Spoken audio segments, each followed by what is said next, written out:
Bienvenidos a nuestro programa. El martes 27 de noviembre de 2018, en la CEMI de Madrid, tuvo lugar la charla El largo viaje hacia la esperanza, la expulsión de Egipto, con doña Verónica Nehaman, profesora y escritora. Les invitamos a escuchar la grabación.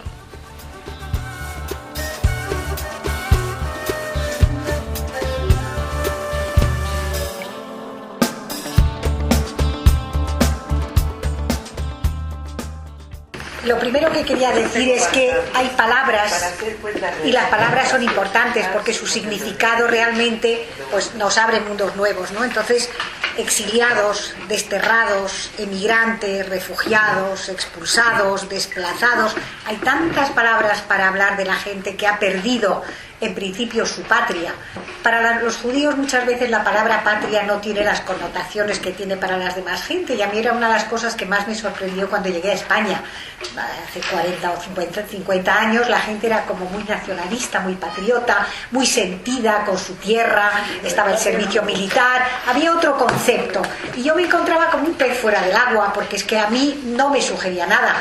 Mi patria, en el fondo, si patria entendemos por semánticamente, etimológicamente, lugar donde has nacido, pues me habían dado una patada y me había marchado, con lo cual yo no sentía absolutamente nada. En Italia, en el cual pues llegué a sentir pues cariño y ganas de quedarme, pues no podíamos tampoco porque había un número clausus y los judíos nos teníamos que marchar. En Venezuela, donde yo había comenzado a acostumbrarme y era feliz y me quería quedar, pues bueno, mi padre decidió, esa vez fue el único exilio voluntario, venir a España para cerrar ese círculo de diáspora personal. Y cuando llegué a España, desde luego, no me gustó, porque era la época de Franco, porque me echaron de la facultad por llevar pantalones, en fin, una serie de la playa por llevar bikini. O sea, yo decía, pero que esto es tercermundista, ¿qué sitio? ¿Cómo pretendes que yo ame esto? Encima, un sitio que no tenía ni mar, con lo que me gustaba a mí la playa y el mar, había siempre vivido al borde del mar. Con lo cual, al final te das... Entonces, lo que está claro, que los judíos al final somos singulares, no tanto por nuestra genética o lo que somos, sino que somos singulares por nuestras circunstancias.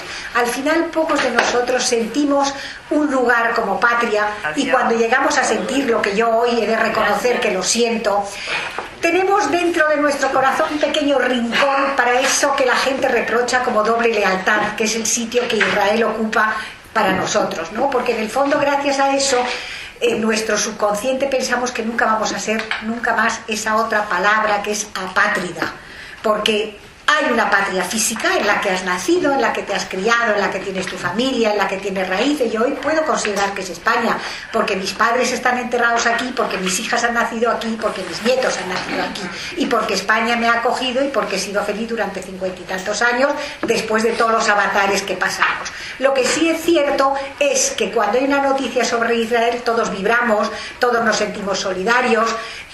Cuando yo oigo hablar francés también considero que tengo una patria lingüística. Entonces yo creo que es un empobrecimiento que nos obliguen a amar un solo sitio, a ser leales a uno solo, cuando en el mundo te ofrecen tantas posibilidades. Te voy a dar Entonces, lo que es importante es que seamos plurales. La palabra que ha usado antes Sara también, inclusivos, está súper de moda. El congreso religioso donde hemos estado hace poco, la palabra era inclusión contra exclusión. Pero dentro de esos mensajes tan bonitos que nos dan los textos sagrados, los periódicos y tal, en el fondo estamos constantemente emitiendo mensajes exclusivistas, mensajes de agresión, mensajes de odio, mensajes de separación, mensajes de hegemonía, de superioridad. Entonces, ¿cómo enseñar a nuestros niños desde que son pequeños que hay una base común que es la dignidad de la persona? Tenemos los derechos humanos, tenemos textos sobre la paz, la misericordia, el amor, el cariño, etcétera, pero al final practicamos el yo, después yo, mi familia y nada más. Todo lo demás es alteridad, es extraño, es otra cosa. Y mientras exista eso, que tristemente forma parte de la naturaleza humana, porque contra eso no podemos luchar, creo que va a ser muy difícil. Es una labor titánica de que poco a poco, por supuesto, tú no te puedes poner en margen, estás tú y tus circunstancias, pero sí tienes que abrirte y ponerte en el sitio del otro, y eso se llama empatía, que es una palabra que hoy en día está muy de moda. A mí es que me gustan mucho las palabras, porque cuando te dicen, eso es una cuestión de semántica, la semántica ha causado las peores guerras, porque te lees el texto y dices, la yihad es perseguir al infierno, o sea, todos a la guerra, porque el otro, las minorías, pues siempre nos producen ese rechazo. Pero al final, no sé si es mejor un mundo donde cada país esté encerrado en fronteras, esté encerrado entre muros y que cada uno viva su realidad homogénea. No lo sé, quizás al final esa sea la solución, porque la multiculturalidad no ha funcionado en un montón de sitios, la inclusión es sí, pero te tolero. Y la palabra tolerar, ya sabéis que a mí no me gusta porque es una palabra que tiene como una connotación negativa, aunque seas un poco inferior a mí o bastante, yo te voy a aceptar. Pero la verdad, como si hubiese una sola y que fuera potestad de alguien, como si Dios perteneciera a un pueblo. Entonces, absolutamente todos los parámetros, desde el ser mujer, que ya hemos visto que ha sido el primer parámetro de marginación, el ser de otra religión, el ser de otra raza, cada uno de esos parámetros diferentes ha hecho una razón de marginación en el mundo. Quizás sea eso lo que tengamos que replantearnos. Entonces, lo que está claro es que somos todos el producto conjugado de tres cosas: nuestro ADN, nuestra genética, nuestras circunstancias. Y yo siempre añado el factor suerte, aunque mucha gente me dice la suerte hay que buscársela. No es verdad, no basta con nacer una familia que te quiera y estar sano para ser feliz. Entonces hay gente que nace con estrella y otra que nace estrellada. Y es que es así, exacto. Y para los orientales esa famosa baraka, ¿no?, esa suerte inmerecida pero que te toca, pues te ayuda mucho en la vida. Entonces, a lo largo de nuestra vida tenemos todos unos condicionamientos biológicos, ese ADN, la circunstancia, la familia donde hemos nacido. Por eso es un azar. El que a ti te persigan por ser judío, por ser protestante o por tener unas ciertas ideas, pues no es tu culpa, entre comillas, ¿no? Tú has nacido allí y te has criado en función de esos parámetros. Pero todos tenemos una potestad que recordar ese pasado como ha ocurrido, y eso es algo propio nuestro, ¿no? Porque si somos infelices, podemos decir, claro, es que mis padres se separaron, niños de padres separados que son felicísimos, es que me han echado de donde estaba, hay gente que la han echado y ha rehecho su vida y ha sido una oportunidad para crecer, es que. Y si en cambio eres una persona realizada y feliz porque te han educado de esa manera, pues tienes la suerte de trascender ese sustrato condicionante, ese sustrato biológico, y crecer como persona y decir, es una nueva oportunidad, voy a descubrir cosas nuevas. No olvidemos que hoy en día mucha gente, dentro de todas esas palabras que hemos visto antes, de exiliado, emigrante, apátrida, hoy está de moda ser lo que llaman expatriado. Es gente que pide salir de su país para tener mejores oportunidades laborales porque ganan muchísimo más dinero. Entonces, esa es quizás la primera vez que se usa una de esas palabras con una connotación casi positiva. Soy un expatriado, pero muchos no quieren volver porque sus condiciones de vida en el país de origen donde han nacido son mucho peores que las condiciones que les ofrecen cuando les dan un trabajo fuera de su país, ¿no? Entonces, esa manera de recordar es maravillosa, pero muchas veces es falsa, es ficticia. Cuando tú pasas por el tamiz del tiempo y de tu cerebro a cosas vividas, pues te das cuenta que el prisma del tiempo las ha embellecido o las ha hecho más feas. Yo recuerdo de contar recuerdos y anécdotas en mi casa y mi padre mirarme y decirle, pero tú tienes una imaginación desbordante, y mi hermano decir, yo no lo he vivido así, mi realidad es completamente otra. Pero es una manera lícita y bonita de reinventar ese pasado, porque no nos damos cuenta que es lo que construye mi yo. Hoy que está tan de moda y tristemente hablar del Alzheimer, el Alzheimer que destruye tus recuerdos destruye tu persona. No te sirve de nada vivir, respirar, caminar si has perdido tu identidad, que es tu memoria y tus recuerdos. Entonces, quizás hoy uno de los asuntos más dolorosos y más terribles que existen.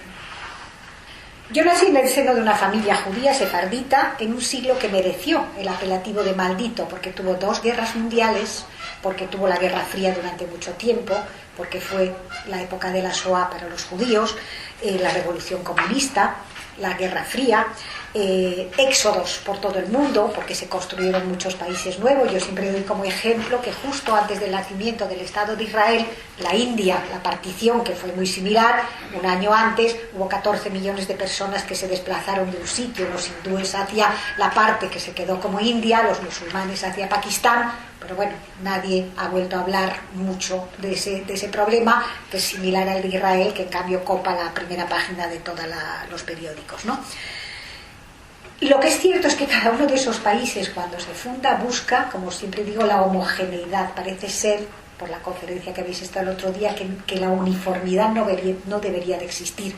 Pero en el fondo nosotras que venimos aquí a CEMI, pues somos un colectivo muy uniforme, ¿no? Somos mujeres, la mayoría somos judías, nos interesan los mismos temas.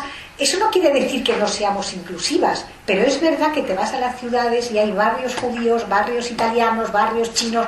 La gente busca, y eso es un principio químico que se dice: semejante disuelve a semejante. Nos gusta estar entre los nuestros, nos gusta estar con parámetros conocidos, te encuentras como en casa, te encuentras cómodo.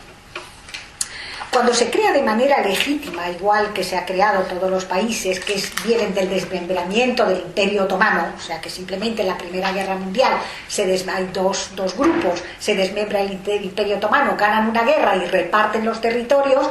Bueno, pues hubo también dobles mensajes, territorios dados a dos reyetuelos, pero todo Siria, Jordania, en fin, todos esos países que se fundan en ese momento, y en el 48 Israel, que es una consecuencia de los acuerdos de Sykes-Picot del 19, es una consecuencia de Balfour, pero al final es la materialización tardía, quizás si se hubiese hecho en ese momento hubiese sido menos conflictiva. En ese momento hay dos pueblos desplazados de su hábitat natural. Casi 900.000 judíos mesoorientales o mizrahim que son desplazados, expulsados, echados de sus patrias árabes, patria, porque si patria semánticamente significa lugar donde has nacido y te has criado, yo nací en Alejandría y yo me crié allí hasta los 10 años, pensando además que pues sí, era judía, pero que en el mundo solo había musulmanes y judíos, y que esta era nuestro país donde hablábamos árabes, donde familiares míos hasta se vestían con la galabella y mi abuelo llevaba el tarbús árabe. Esa gente es expulsada porque es desalojada de sus países y echada fuera, no se sabe bien dónde, con una maleta de ropa vieja. Al mismo tiempo, hay un colectivo de personas, cuando se hace la partición, que también es desplazada, aunque estricto sensu, refugiado es que te echen del sitio donde estás, no que te desplacen a otro sitio, pero vamos a aceptarlo como refugiados. El mismo número que nos echaron de los países árabes, Irán, Irak, Egipto, Siria, etcétera, etcétera. Marruecos es un poco un asunto aparte, porque los marroquíes tienen esa añoranza, porque ellos se fueron porque la situación se estaba deteriorando, pero no les pusieron en la calle con una maleta de ropa vieja, y muchos de ellos esposados, como mi propia familia que salió de la cárcel al barco. Cuando se hace la partición de Palestina, nunca olvidemos que palestinos eran todos, los judíos, los cristianos y los musulmanes que vivían aquí. ¿Qué pasa? Que los que se quedan y que cuando hace la partición deciden cambiar el nombre, entonces ya parece que ya no son palestinos, sino que son israelíes. Pero mi tía, cuando emigró, se fue a Palestina y tenía un pasaporte palestino, y los periódicos se llamaban The Palestinian Post, o sea, no era un periódico árabe ni mucho menos. Hay que contextualizar las cosas antes de hablar. Y en cambio, los otros, como les dijeron no cojáis el país ni nada, pues ni siquiera se molestaron en cambiarle el nombre. Eso quedó como Palestina, y al final, cuando en 1967 viene Arafat, etcétera, se convierten, por arte de vivirloque, en el pueblo palestino, que jamás existió como un pueblo homogéneo musulmán. Los palestinos, insisto, eran los habitantes de Palestina, que os acordáis que Judea Samaria, los romanos le cambiaron el nombre porque no querían que los judíos se la apropiaran, por eso no se llamó más Judea, y se puso el nombre de Palestina, que entre paréntesis en árabe la P ni siquiera existe. Entonces es al final un ente inexistente y una etnia que se convierte en exclusiva de unos que simplemente por desidia, por pereza o porque rechazan la tierra ni siquiera le cambian el nombre. Y sin embargo el pueblo palestino hoy es una entidad que existe. Los judíos acababan de sufrir el crimen más atroz, más industrial de toda la historia, porque ha habido genocidios y los sigue habiendo. Yo no quiero la exclusividad de los genocidios, ojalá no nos hubiera tocado. Pero curiosamente, de todas las tragedias que hemos citado antes y que vivió el mundo, este elige recordar tan solo una, o parece que es la única que existe, porque ni los kurdos, ni los afganos, ni lo que ocurre ahora en Yemen, por Arabia Saudí, ni lo que ahora mismo están Rusia y Ucrania otra vez al borde de la guerra, todo eso pasa como, bueno, con un hermoso tamiz, como los recuerdos selectivos, y ese doble rasero que tiene el mundo solo recuerda una: el drama de los refugiados palestinos. Solo a partir del año 2004, o sea, os acordáis que fue la primera charla que dimos sobre eso, el Parlamento israelí decide recordar, poniendo como fecha el 30 de noviembre, esa tragedia judía de los expulsados mesoorientales. Pero os estoy hablando que eso empezó en el año 1940 y 45, y desde luego cuando el Estado de Israel hace la independencia es cuando ya no nos quieren en ningún sitio. Del 48 al 2014 ha pasado un tiempo largo. En cambio, la ONU reconoció desde 1977, a instancias de las Naciones Unidas, que se reconocen los 29 de noviembre, quizás por eso el Knesset lo puso el día 30, el Día de Solidaridad con el pueblo palestino. Con lo cual, entre 1948 y 1960, 900.000 judíos fuimos expulsados brutalmente de nuestras patrias con una maleta por persona de ropa usada, que además se permitían abrir en la aduana. Los que han leído mi libro verán que para mí eso fue un trauma, ¿no? El abrir mi maleta, el cogerme mi traje rojo nuevo y apropiárselo el aduanero, con lo cual yo me precipité como una hiena y dije: esto es mío. Y él automáticamente sacó la pistola para pegarme, mi madre chillando y llorando, mi padre en el fondo que no podía salir, mirando desde lejos. Y yo lo único que recuerdo es que yo apretaba, porque ropa nueva no teníamos mucha, y claro, para el viaje nos habían comprado cosas por primera vez monas, y además nos las dejaban poner para que parecieran sucias o viejas. Entonces, para mí, el que me quitara eso que era mío, pues la máquina de escocer de mi madre, todo lo demás que quitaron, a mí eso no me importaba mucho, pero mi traje de fieltro rojo, pues era mío. Y entonces le debió de hacer gracia a uno de los aduaneros mi furia y mi tal. Yo hablaba estupendamente árabe, y le dijo: devuélveselo. Con lo cual el otro volvió a guardar la pistola, mi madre metió el traje, nos llevó, me echó una bronca después: de aquí te espero. Pero todo eso que yo recuerdo como un horror, con mis 10 años, que yo era consciente de muchas cosas, 10 años y medio tenía, cómo nos desnudaron, cómo nos miraron, nos abrieron la boca, y con unos instrumentos que desde luego no lavaban entre boca y boca, que nos iban mirando, porque mucha gente sacaba en los empastes brillantes y oro y etcétera. O sea, la inventiva era absolutamente increíble, en las suelas de los zapatos, en latas de guisantes, bueno, cualquier cosa. Pagaban al operario, y el operario luego si iba y denunciaba. Sí. Al principio había muchas denuncias, porque claro, pensaban que les iban a dar parte del botín. Cuando se dieron cuenta que se lo quedaban los aduaneros, pues dejaron. Pero vamos, era muy rudimentario, no tenían rayos X, pero si había una denuncia, según llegabas te hacían beber una botella de aceite de ricino. O sea, no os podéis imaginar la inventiva que tenían. O sea, nos desnudaban, nos miraban en todos los recovecos y agujeros, te ponías así en cuclillas, en fin, muy agradable. Mi abuela, claro, ver a tu abuela desnuda con el moño deshecho para que le miraran por todas partes, todo eso te marca. ¿Qué pasa? Que lo mismo que tenemos un mecanismo de defensa, muchas veces decides olvidar, que es lo que mis padres y la mayoría de los judíos hicieron con la Shoah. Fingieron olvidar para no tener ese rencor y no educar a sus hijos en el odio. Y entonces yo también me puse un velo, decidí que iba a olvidar el árabe, nunca más lo volví a hablar, y lo hablaba como estoy hablando el español, y cuando hablo soy prolija, o sea que lo dominaba perfectamente. Pero fue como de repente un día, yo siempre cuento, porque es que además me está volviendo ahora, y cuando escribí el libro recordé muchísimas versos, palabras, cuentos. Cuando me dijo esto esta amiga mía, la famosa Fatma, la hija del portero que me pegaba sus piojos todas las semanas, y mi madre me tenía que peinar con petróleo y tal, y me dijo: Yehud Zayeldud, Moslemilza y el Yasmín. Yo dije, qué verso tan bonito. Y me dijo mi madre, no vuelvas a repetir, que significa que los judíos son como gusanos y los musulmanes son como jazmines. Y desde entonces nunca más me volvió a hablar. Y yo no entendía por qué yo iba, porque siempre he sido un poco perrito faldero, siempre he sido muy demandante de cariño, de atención, de no sé qué. Y eso es lo que hoy me ha hecho reflexionar y darle quizás otro sesgo a esas conferencias en las cuales hablas de tu exilio, de tu... No importan los hechos, o sí importan indudablemente, importa lo que te quede dentro. Y lo que te queda dentro puede ser muy demoledor, salvo que tú sepas trascenderlo y que tengas una familia que te ayude a hacerlo. Y ahí está la suerte, porque lo primero es mi genética y mis circunstancias, que no eran muy alentadoras, pero el después, el que tengas una familia que te quiera, el que tengas la suerte de encontrar una pareja, el que tengas hijos, el que puedas afianzarte en otro sitio, bueno, pues ahí está tu suerte, que todo el mundo, insisto, no la tiene. Entonces, ese mismo mundo posibilitó la creación de la UNRWA, que es una agencia exclusiva para un solo grupo de refugiados, mientras la ACNUR se ocupa de todos los refugiados del mundo, y mirad que hay refugiados en el mundo, pero para ello se institucionaliza una agencia dispuesta solamente a ocuparse de ese grupo, que casualmente sigue creciendo año tras año.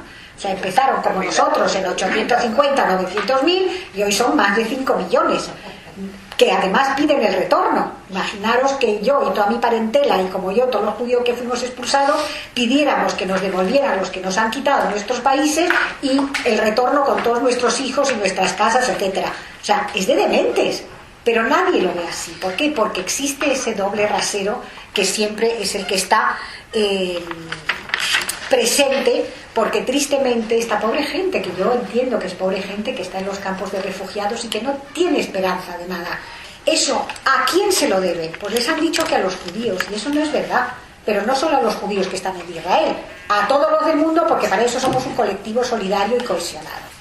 Este doble rasero mundial evidencia que perpetuar un estado de miseria y de mendicidad ha impedido a los árabes tener un país y prosperar como su vecino. En vez de copiar, los atacamos.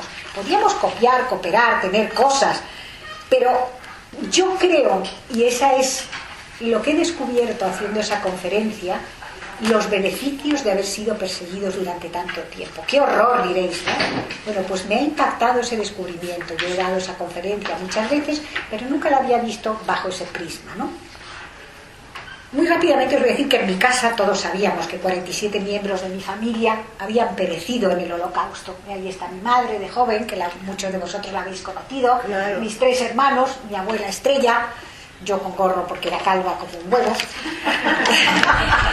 y entonces nadie hablaba de ellos, sabíamos, ¿no? ¿Por qué no tenemos familia como todos los que tienen primos? Nosotros no tenemos. ¿Por qué? Se quedaron allá y era más o menos lo único que te contaban. Indudablemente, cuando yo me enteré de esa historia, que fue, ya os digo, con los 61 años, a la edad en que mi bisabuela fue deportada a Auschwitz, yo no quise ahondar, yo me fabriqué una vida muy cómoda, muy fácil, muy tranquila. Mis 2 hermanos y yo crecimos sin traumas aparentes y sin odios, porque mis padres nunca nos contaron nada.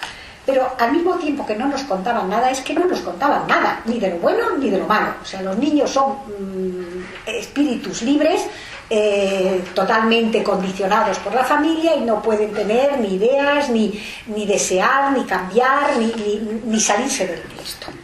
Entonces, esa especie de colchoneta de algodón en la cual te envuelves es maravillosa, es muy cómoda, pero hace de ti un tullido emocional, una persona dependiente. O sea, para mí cualquier cosa podía ocurrir, pero que no me separaran de mi familia. Mi familia era mi patria, mi familia eran mis raíces, mi familia eran mis amores. No teníamos otra cosa. Pero claro, era tan exiguo que si le pasaba algo a mi padre, como cuando le retuvieron en Egipto y no supimos nada de él, cuando que nos mandaran a Italia, a Venezuela, bueno, pues formaba parte un poco del paisaje, pero que nos separaran. El peor año de mi vida, con 18 años, fue cuando me mandaron a Francia interna, sola, Dios mío, con 18 añitos, pobrecita de mí, con mi osito llorando todo el día, es un normal, pero yo no podía concebir que yo era una adulta que tenía que vivir mi vida y separarme de ellos. Lo que está claro que hay que dar a los hijos una imagen de serenidad, pero que nadie se dio cuenta entonces de esa transmisión intergeneracional, lo rarísimo que suena, del trauma. El trauma se transmite de generaciones aunque nosotros no queramos. El pueblo judío es un pueblo herido por muchos años de persecuciones. Esa es la parte de la moneda, pero he descubierto que había otra, ¿no? Quizás la consecuencia más palpable de ese dolor que nos han infligido ese alma colectiva, esa memoria genética que todos tenemos, es la protección obsesiva hacia nuestros hijos. La famosa madre judía de toda la vida, ¿no? Pero porque a lo largo de toda la historia todas las madres son obsesivas con sus hijos, no en todas las culturas, pero luego la judía es el paradigma del virrey que te pasa, donde ven, que te lo hago, te lo sirvo, etc. A veces también con los maridos. Esa tutela permanente genera algo maravilloso, que es un apego familiar, que es muy encomiable, pero también, insisto, convierte a los descendientes en unos dependientes terribles que siempre necesitan estar acompañados, rodeados, en familia. ¿Dónde vamos? Al Corte Inglés. ¡Hala, todos!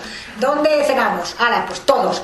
Como que no, es difícil sustraerse a ese influjo, porque además es securizante, es agradable, está muy bien. Yo disfruté de ese privilegio de sentirme siempre querida y amparada, pero sobre todo creo que tuve el privilegio de valorar ese regalo, porque muchas veces lo das por sentado, take it for granted, y no es así. Eso me indujo también a adoptar con mis hijas un poco la misma actitud. Y esa sobreprotección, yo me he dado cuenta, yo la ejercí más o menos. Yo soy más de nietos que he sido de hijas, pero vamos, mis hijas son unas obsesas y pienso que es algo que se ha transmitido, aunque yo no se lo haya transmitido yo personalmente, físicamente. Entonces, como os dije muy rápidamente, nací en Egipto, me sentía egipcia. Mi padre quedó retenido cuando nosotros nos fuimos y tuvo que hacer una huida rocambolesca para juntarnos con nosotros en ese pueblo maravilloso que algún día espero volver a visitar, un pueblecito al borde del lago de Como, que cuando nos mandaron ahí era el mes de enero, hacía un frío horrible, no había más que un guarda y un perro, un boxer monísimo que se llamaba Tommy, pero no teníamos ni comida, ni calefacción. Yo recuerdo a mi madre tiritando de frío, haciéndonos unas gachas de harina que había ido a comprar a la plaza del pueblo sin hablar ningún italiano cuando me mandaba a mí, y tenías que empezar a describir con gestos y nos hacía esas especies de gachas que le ponía poquito azúcar, porque el azúcar era muy caro, no teníamos dinero, para ver si dejábamos de pedir comida, porque teníamos hambre, teníamos frío. Lo de bañarnos, yo creo que en los 3 meses que estuvimos en Italia, por lo menos los primeros meses, poquito, y porque había que calentar el agua, subirla arriba. Mi madre no tenía plancha, ponía la ropa en las baldosas del suelo para que no estuviera demasiado arrugada. Dormíamos apiñados todos en una cama con los piececitos de mi hermano aquí, que eran congelados como témpanos. Y el pobrecito tenía 3 años y decía, me dé froid, tengo frío, o sea... No podíamos, y mi madre todo el día llorando. Se acabó pues como la pobre, como la radiografía de un silbido, sin saber dónde estaba su marido, sin dinero, porque él le había dado un dinero para subir al barco, y cuando subió al barco había untado, o sea, 4.000 libras egipcias le dio a la persona que nos las tenía que dar, y las otras 4.000 era para nosotros. Cuando el tío subió le dio a mi madre 2.000, y cuando mi madre le dijo, pero no es lo que te ha dado mi marido, dijo, eso me pasa por ser buena persona, a ver si encima te voy a denunciar. Con lo cual la pobre se cayó, y con eso tuvimos que vivir 3 meses en Italia hasta que un día bendito reapareció mi padre. Pero claro, eso mi madre se lo guardó para ella, nunca nos lo hizo ni sentir ni sufrir. Le lloraba, hacía las gachas, nos bañaba como los gatos con agua helada, nos abrazaba mientras nos vestía con la ropa que ya se había puesto encima para ver si la calentaba. Todo eso a mí me ha vuelto después. En ese momento solamente se me ha decir, tengo hambre, dame 2 liras para ir a comprar no sé qué. Yo, como soy muy camaleón, yo me metí en el colegio, me iba a misa todos los días, en fin. Me di cuenta después que yo necesitaba formar parte yo necesitaba ser el camaleón, y yo no quería ser la diferente, y para mi mala suerte siempre era la diferente, porque en Italia éramos i piccoli egiziani ebrei, egipcios y hebreos, era todo el exotismo, cuando yo lo que quería ser era italiana, hacer la comunión como hacían las niñas, ir a misa, aprender italiano y ser una más. y nunca era una más y siempre era la rara. Yo no quería ser la rara, yo quería ser la normal, yo quería, como dicen química semejante, disuelve a semejante, diluirme en ese seno del líquido y ser una gota de agua dentro del agua. Y no lo logré nunca, y para mí ese fue quizás el mayor trauma de mi vida, el querer ser como todo el mundo y nunca ser más que la rara, la exótica. Luego, cuando llegué a España, decidí que lo iba a utilizar. Exótica, pues exótica y media, con lo cual me sirvió para otras cosas. ¿Qué pasó? Que después de Italia, que nos encantaba y que nos queríamos quedar allí, pues no nos lo permitieron, porque Europa vergonzantemente tenía un número clausus de judíos y no querían más, con lo cual, váyase usted puede pasar en tránsito, pero no se puede quedar aquí, con lo cual la agencia judía vino y le ofreció, que la agencia judía fue la única que se ocupó de los judíos, que además devolvieron ese préstamo de honor para ayudar a otros compatriotas. A mi padre le ofrecieron, por supuesto, ir a Israel, porque Israel era pues realmente un señor joven, con 3 hijos en edades escolares y tal, pues interesaba. Hicieron de todo para convencerle, pero mi padre, nosotros no lo sabíamos, ya tenía esa herida de su expulsión de Grecia, ya tenía la herida de la expulsión de Egipto y no quería ir a un sitio donde también había guerras y tal. Dijo, quiero un sitio, no me importa dónde, donde haya paz, donde haya un gobierno estable, no sé cuánto, y eligió Venezuela. Bueno, fue el único sitio donde le ofrecieron un trabajo, y con 3 niños y su madre que viajaba con nosotros. Entonces mi abuela a mí me parecía muy vieja, era bastante más joven de lo que yo soy ahora, ¿no? Es curioso, como cuando contextualizas y te das cuenta, pero mi abuela también era una persona muy desvalida, muy hipocondríaca, que vivía agarrada a su hijo, que había tenido un hijo, se había quedado viuda joven y era la obligación del hijo llevarla y tenerla en todas partes. Entonces nos fuimos a Caracas.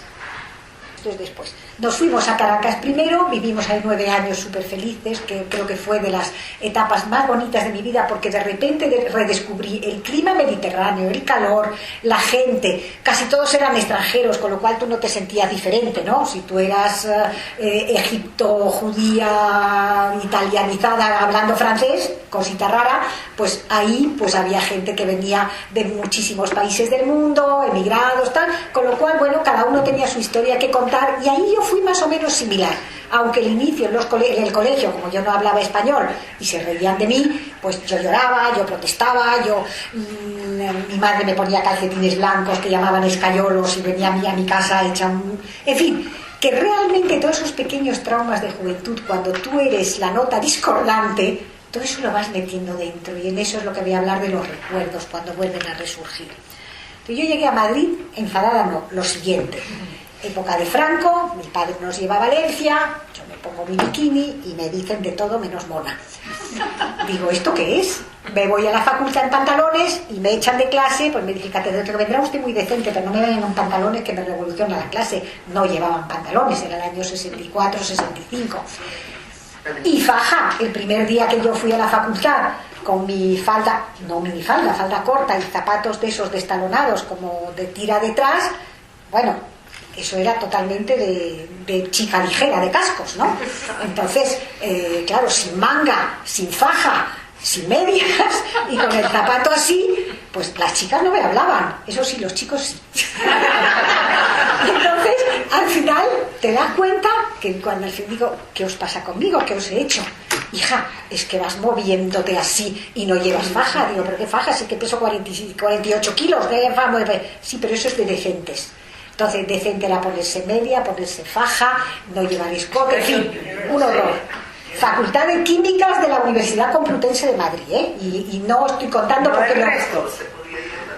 no es una realidad que cuento, es una realidad que viví. Y luego íbamos también a la Facultad de Derecho y de Filosofía, y no eran mucho más avanzadas que las de Químicas, Entonces, poco a poco era un mundo que cambió. Solamente os he de decir que cuando terminé la carrera, fui a recoger el título 6 años después, que entonces yo ya tenía a mi hija Mónica, iban todas con unas minifaldas que les rozaban las bragas, eso también hay que decirlo. Pero claro, España dio la vuelta como un guante en muy poquito tiempo. Muy poco tiempo. Pero claro, la época en que yo llegué, que llegaba de Venezuela, de Francia, de tal, a mí eso me parecía tercermundista.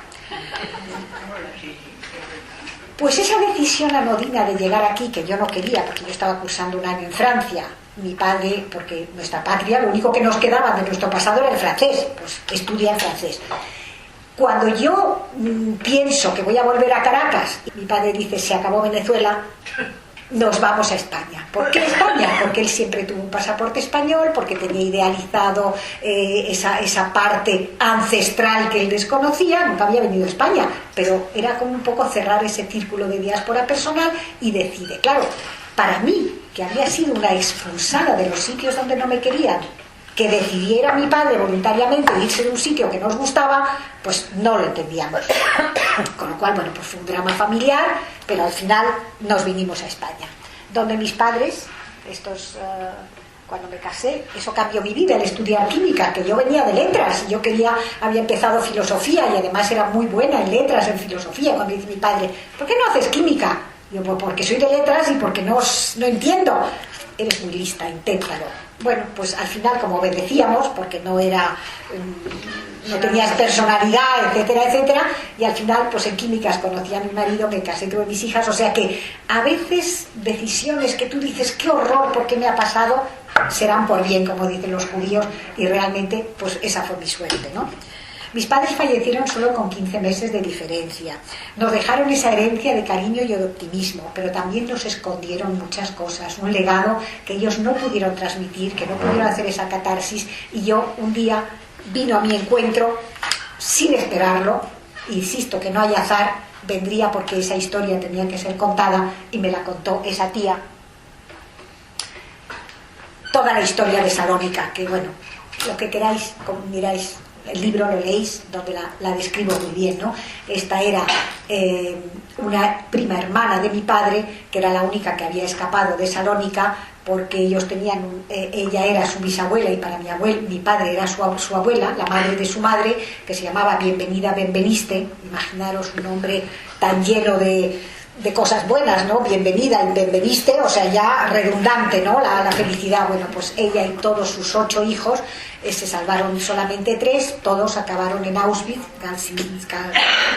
calcinados, gaseados, y al final nunca más se supo de ellos. Durante 5 años no tuvieron ninguna noticia. Mi padre con mi abuela vivían en Alejandría, mi tía estaba casada ella es mi prima de mi padre, estaba casada con un hermano de su padre, o sea, sobrino y tía, y habían vuelto a Grecia en el año 1939 para anunciar a su abuela que iba a tener un bisnieto, pero que de parte del hijo era su nieto. O sea, su madre se había convertido en su suegra, o sea, era como delirante, ¿no? Las connotaciones familiares. Pues cuando ella me contó cuando ella me contó toda esa historia tremenda, yo me di cuenta que esa mujer que se había quedado viuda con 28 años, con 8 huérfanos a su cargo, que al final había querido había decidido casar a esa nieta con su hijo, su nieta mayor con su hijo pequeño, que se había construido toda esa vida, y decían que iba a ser un Benveniste al cuadrado, porque Benveniste era el tío y Benveniste era la niña, y al final mi tía no pudo tener hijos porque tuvo 3 abortos, uno cuando se fue a la vuelta de Grecia, que ella estaba embarazada, la vuelta fue dantesca y perdió al bebé, y luego se quedó embarazada otras 2 veces y abortó, con lo cual no pudo tener hijos, ni ella ni él, eran los últimos benvenistes que quedaban, o sea que haber construido todo ese futuro para que al final se quedara en absolutamente nada. Mi padre fue de todos el que tuvo esos 3 hijos, pero igual la historia se hubiese acabado y truncado porque nadie la iba a contar, nadie la conocía y nadie se hubiese interesado por ella, ¿no? Es gente que murió sin descendencia, pues esto es lo que hay. Entonces la casualidad hizo que mi tía, cuando mi padre descubrió por la Cruz Roja que toda su familia había muerto en el Holocausto, 5 años después, lo descubrió en el año 1946, 5 años después de que ella se quedara sin noticia en el 39, y le anunció en una carta que toda la familia había muerto, y en la misma carta le dijo que yo había nacido, con lo cual por alguna razón para mi tía la tragedia, la orfandad estaba relacionada un poco con mi nacimiento. Entonces yo no sé qué sentimientos tendría hacia mí, pero es verdad que cuando yo viví en Francia ella me acogió en su casa, y quizás por eso me eligió para contar la historia que relaté en Las turquesas mágicas. Y desde el punto de vista personal, yo me sorprendí comparando todos esos trágicos sucesos que me habían contado mi tía, que ya los había vivido, porque en el libro, en la primera parte, que es la historia de mi tío y de mi tía, es espeluznante. La segunda, de mis padres, que es la expulsión de Egipto, la hice mucho menos dramática porque yo no la viví con ese dramatismo, porque como mis padres nos tenían envueltos en esa concha de algodón, bueno, pues yo no puedo decir que haya pasado hambre, ni mucho frío, pues bueno, algunos avatares, pero nada comparable con lo que ellos nos habían contado. ¿Qué pasa? Que tú no te das cuenta que esa capa de algodón a veces deja pasar sonidos que se te van metiendo dentro, ¿no? Yo cuando contaba mi historia, insisto, que yo al principio yo no soy como todo el mundo, pero claro, la primera vez que fui a la facultad y que suspendí, por supuesto, el examen de matemáticas, de física y química, porque no tenía ni idea, y el catedrático se acercó y me dijo, tenía yo ganas de saber quién tenía ese nombre tan raro, que Verónica, Nehama, el Masri, pues era ya el non plus ultra. Y entonces yo dije de repente, esto yo lo voy a aprovechar, dije, mí no comprender. Hablaba español divinamente porque lo había aprendido en Venezuela, aunque tenía el acento de cristal y de topacio, pero hablaba bien el español. Ay, pobrecita, ¿y por qué? ¿Dónde has nacido? Y no sé cuánto. Y dije, aquí, nada, voy a aprovechar mi cara de boba y que no sé nada. Bueno, no te preocupes, ¿quieres hacer el examen en francés? Dije yo, ni en francés ni en chino, si es que no entiendo. Pero sí me hice la pobrecita, me busqué un profesor para probar, etcétera, etcétera, y por primera vez me di cuenta que podía atraer gente, ¿no? Esa especie de exotismo.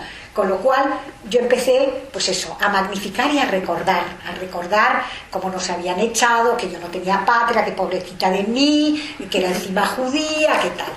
Pero jugaba un poco a dos barajas, tanto a veces cuando contaba, pero me daba cuenta que una vez que habían exprimido la naranja informativa ya te tiraban como una cáscara, eso no me gustaba, y por otra parte ese trauma que yo tenía dentro de que si digo que soy judía me van a marginar, porque era lo que yo había vivido toda la vida, ¿no? En Egipto, en Alejandría, o sea, el que te acogiera para enseñarte pues que había una nueva religión verdadera, o que eso me pasaba mucho. Cuando yo fui a hacer el servicio social, todas las mañanas había que ir a misa.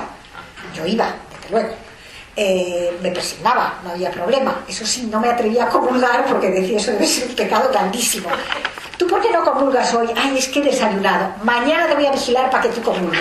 Y claro, era vivir una realidad tan irreal, tan dicotomizada, tan de no puedo mostrar lo que soy. Y sí, yo llegaba a mi casa y decía a mi madre, ¿por qué no vais a la comunidad? Uy, no, ni hablar. O sea, yo vivía en un mundo al cual yo quería pertenecer y no necesitaba pertenecer. No digo que esté bien o esté mal. Ese era mi trauma. Un trauma que yo desconocía, pero que en el fondo yo había llevado a lo largo de todo. Mis hermanos no, mis hermanos eran mucho más superficiales. No iban a la comunidad tampoco, pero no intentaban hacer la pelota a nadie. Ellos vivían su vida, eran felices y no tenían ese ansia que tenía yo en Italia de ir con todas las que iban a hacerse el miércoles de ceniza. Yo en todos los berenjenales me metía porque yo necesitaba ser parte del grupo. ¿Qué pasa? Que al final aprendí a vivir en la superficie de los hechos.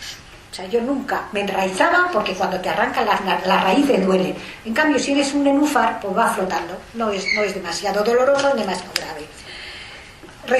Decidí que no me iba a atar a nada, no conscientemente, tú lo haces inconscientemente. Yo tenía mi familia, mis padres, mis hermanos, y me bastaba, era necesario y suficiente.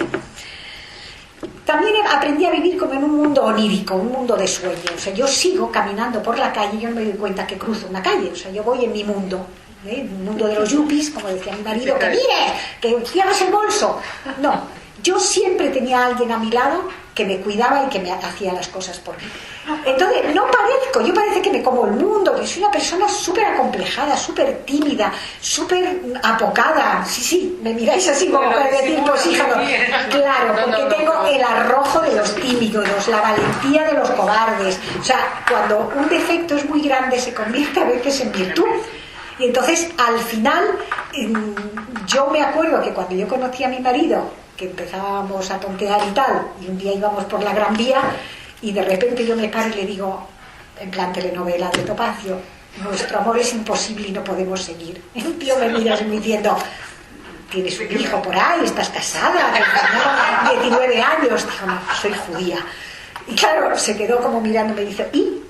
Bueno, para mí fue como un castillo que se derrumbara. O sea, puedo ser lo que soy y alguien que no es como yo me va a aceptar.